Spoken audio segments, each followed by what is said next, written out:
दुनिया के दो सबसे ताकतवर देशों में से एक जापान आज ऐसी हालत में पहुंच चुका है जहां लोग शादी नहीं करना चाहते, बच्चे पैदा करना नहीं चाहते और गांव के गांव खाली हो रहे हैं। और दूसरी तरफ चाइना, जिसने पॉपुलेशन कंट्रोल के लिए वन चाइल्ड पॉलिसी लागू की थी, आज खुद लोगों से कह रहा है प्लीज बच्चे पैदा करो।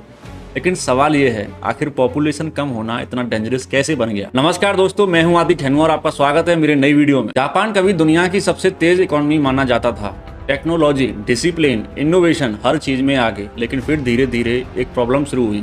लोगों ने शादी कम करनी शुरू कर दी, बच्चे कम पैदा होने लगे। क्योंकि जिंदगी बहुत महंगी हो गई। छोटे घर, काम का प्रेशर, करियर टेंशन और धीरे धीरे बर्थ रेट गिरता गया। आज हालत यह है कि जापान में अडल्ट डायपर्स की सेल बेबी डायपर से ज्यादा होने लगी है। सोचिए, एक देश जहाँ बूढ़े लोग बच्चों से ज्यादा होते जा रहे हैं। अब प्रॉब्लम क्या हुई? काम करने वाले लोग कम, टैक्स देने वाले लोग कम, लेकिन पेंशन लेने वाले लोग ज्यादा हो गए। मतलब इकोनॉमी पर डबल प्रेशर हो गया। अब आते हैं चाइना पर। चाइना ने साल 1980 में वन चाइल्ड पॉलिसी लागू की, मतलब एक परिवार सिर्फ एक बच्चा पैदा कर सकता था। सरकार को लगा इससे पॉपुलेशन कंट्रोल हो जाएगी और शुरुआत में हुआ भी। लेकिन फिर 20-30 साल बाद प्रॉब्लम शुरू हुई। नई जनरेशन छोटी हो गई, यंग वर्कर्स कम हो गए और अब फैक्ट्रीज में काम करने वाले लोग कम पड़ने लगे।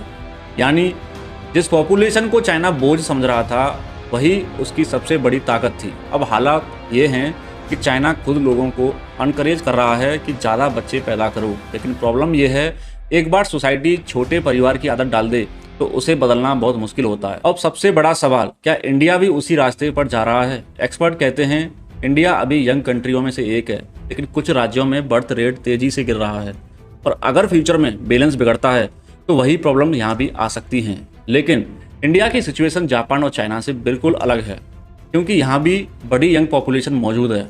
असल चैलेंज पॉपुलेशन नहीं, बल्कि एजुकेशन, जॉब्स और स्किल डेवलपमेंट है। अगर पॉपुलेशन ज़्यादा हो और जॉब ना हो तो बेरोजगारी बढ़ती है, लेकिन अगर पॉपुलेशन बहुत कम हो जाए तो इकोनॉमी स्लो पड़ जाती है। मतलब दोनों एक्सट्रीम डेंजर्स हैं। इसलिए एक्सपर्ट कहते हैं पॉपुलेशन कंट्रोल से ज़्यादा जरूरी है पॉपुलेशन बैलेंस। तो पूरी कहानी का निष्कर्ष क्या है? पहले दुनिया पॉपुलेशन एक्सप्लोजन से डर रही थी, अब कई देश पॉपुलेशन कोलैप्स से डर रहे हैं और शायद इसी वजह से अब पॉलिसीज भी बदल रही हैं। लेकिन आपका क्या मानना है? इंडिया को पॉपुलेशन बढ़ानी चाहिए या पहले जॉब्स और एजुकेशन फिक्स करनी चाहिए? कमेंट में जरूर बताइए। पार्ट 4 देखने के लिए चैनल को सब्सक्राइब करें और पार्ट 4 में देखें कैसे पॉपुलेशन का इस्तेमाल पॉलिटिक्स में होता है। जय हिंद, जय भारत।